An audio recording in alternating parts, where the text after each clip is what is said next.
बिहार के मधुबनी जिले में बसे छोटे से गांव रमपुरा में जन्मा था विवेक वर्मा। एक ऐसा लड़का जिसकी आंखों में बड़े बड़े सपने थे, लेकिन जेब में अक्सर किराना की लिस्ट तक के पैसे नहीं होते थे। पिता की पुरानी किराने की दुकान, जिसकी छत टपकती थी और खपड़ों के बीच अखबार के टुकड़े लगाकर पानी रोका जाता था, वही थी उसकी दुनिया। माँ, एक धार्मिक और बेहद सहनशील स्त्री, जो हर सुबह उसे यही आशीर्वाद देती, बेटा, तुम एक दिन बहुत बड़ा आदमी बनोगे, इतना कि लोग तुम्हें पहचानेंगे तुम्हारे नाम से, ना कि कपड़ों से। स्कूल की पढ़ाई गांव में ही पूरी की, लेकिन टॉप किया हर कक्षा में। पूरा गांव कहता था, विवेक पढ़ने में एकदम तेज है, बड़ा अफसर बनेगा। लेकिन जैसे जैसे सपनों की ऊंचाई बढ़ी, संसाधनों की कमी और समाज की चुनौतियां भी सामने आने लगीं। विवेक ने स्नातक के बाद यूपीएससी की तैयारी के लिए पटना का रुख किया। एक छोटे से हॉस्टल में 6 लड़कों के साथ एक कमरे में रहा। दिन में कोचिंग, रात में टिफिन बांटना, यही दिनचर्या थी। यहीं उसकी मुलाकात हुई नेहा मिश्रा से, एक तेज, खूबसूरत और आत्मविश्वासी लड़की, जो लखनऊ की थी और आईएएस अफसर की बेटी थी। शुरू में नेहा और विवेक के बीच कोई मेल नहीं था। वो अमीर थी, आत्मनिर्भर और अंग्रेजी में धारा प्रवाह थी, जबकि विवेक अभी भी बोलना सीख रहा था। लेकिन समय और व्यवहार इंसान को जोड़ते हैं।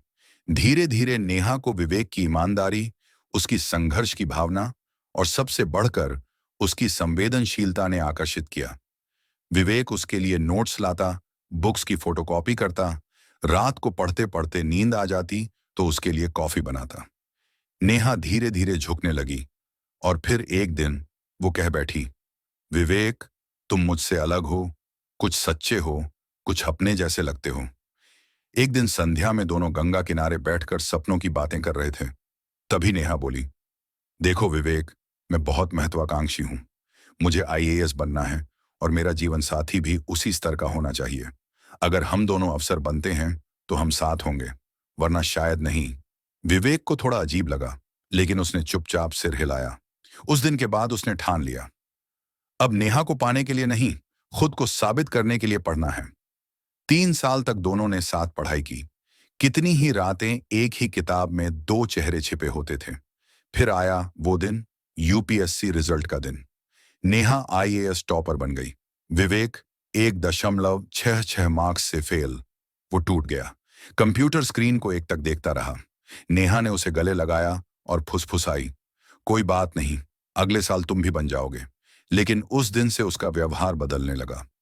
नेहा अब दिल्ली में ट्रेनिंग पर चली गई। विवेक ने अगले अटेम्प्ट की तैयारी शुरू की, लेकिन दिल की हालत खराब थी।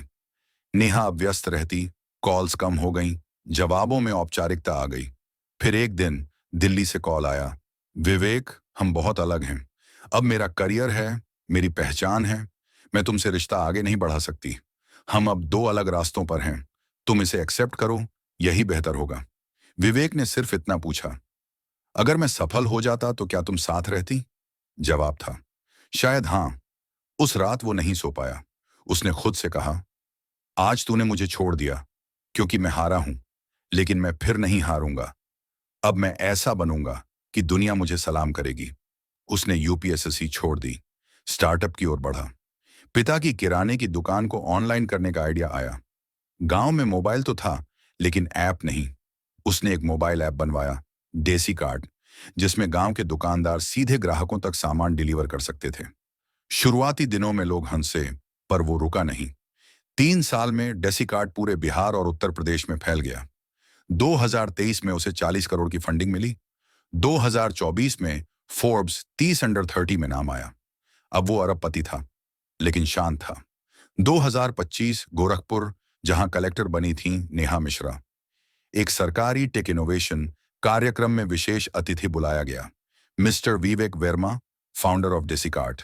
स्टेज पर विवेक आया, सूट में, कॉन्फिडेंस में और भीड़ के साथ। नेहा की आंखें भर आईं।